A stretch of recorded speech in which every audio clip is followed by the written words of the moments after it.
2 Samuel, capítulo 21. Nos dias do rei Davi, houve uma fome de 3 anos consecutivos. Davi consultou o Senhor, e o Senhor lhe disse: é por causa de Saul e de sua família sanguinária, porque ele matou os gibeonitas. Então o rei chamou os gibeonitas e falou com eles. Os gibeonitas não eram dos filhos de Israel, mas do resto dos amorreus. Os filhos de Israel lhe tinham jurado poupá-los, porém Saul procurou destruí-los no seu zelo pelos filhos de Israel e de Judá. Davi perguntou aos gibeonitas: o que vocês querem que eu faça por vocês? E que resgate lhes darei, para que abençoe a herança do Senhor? Os gibeonitas responderam: a nossa questão com Saul e com a sua casa não tem nada a ver com prata nem ouro. Também não pretendemos matar pessoa alguma em Israel.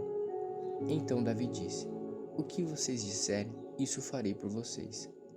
Eles responderam ao rei: quanto ao homem que nos destruiu e procurou que fôssemos exterminados, sem que pudéssemos subsistir dentro das fronteiras de Israel, que nos sejam dados 7 homens dos seus descendentes, para que os enforquemos diante do Senhor, em Gibeá de Saul, o eleito do Senhor. E o rei disse: eu vou dar. Mas o rei poupou Mefibosete, filho de Jonatas, filho de Saul, por causa do juramento ao Senhor feito entre Davi e Jonatas, filho de Saul. Porém, o rei pegou os 2 filhos que Rispa, filha de Aiá, tinha tido de Saul, a saber, Armone e Mefibosete. Pegou também os 5 filhos de Merabe, filha de Saul, tinha tido de Adriel, filho de Barzilai, Meolatita. Davi os entregou nas mãos dos gibeonitas, que os enforcaram no monte, diante do Senhor, e os 7 morreram ao mesmo tempo. Foram mortos nos dias da colheita, nos primeiros dias, no princípio da colheita da cevada. Então Rispa, filha de Aiá, pegou um pano de saco e o estendeu para si sobre uma rocha, desde o princípio da colheita até que caiu água do céu sobre os corpos, e não deixou que as aves do céu se aproximassem deles de dia, nem os animais do campo de noite. Contaram a Davi o que Rispa, filha de Aiá e concubina de Saul, havia feito.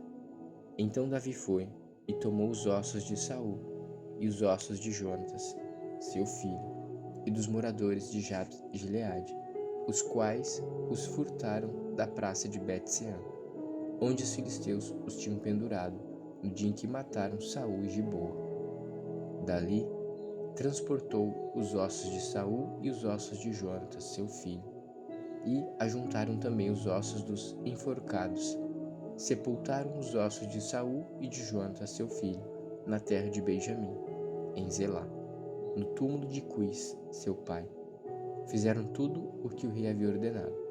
Depois disto, Deus tornou favorável para com a terra. De novo, os filisteus fizeram guerra contra Israel. Davi foi com seus soldados e lutaram contra os filisteus. E Davi ficou muito cansado. Isbi-Benob descendia dos gigantes. O peso do bronze de sua lança era de quase 4 quilos e estava cingido de uma armadura nova. Este disse que mataria Davi.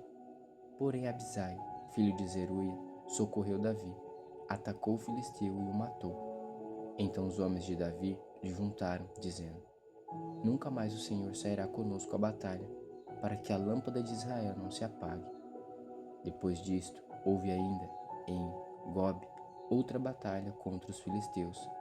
Foi então que Sibecai, o Zatita, matou Zaf, que era descendente dos gigantes. Houve ainda em Jobe outra batalha contra os filisteus, e Elanã, filho de Jaaré-Oregim, o belemita, matou Golias, o geteu, cuja lança tinha haste como eixo de tecelão.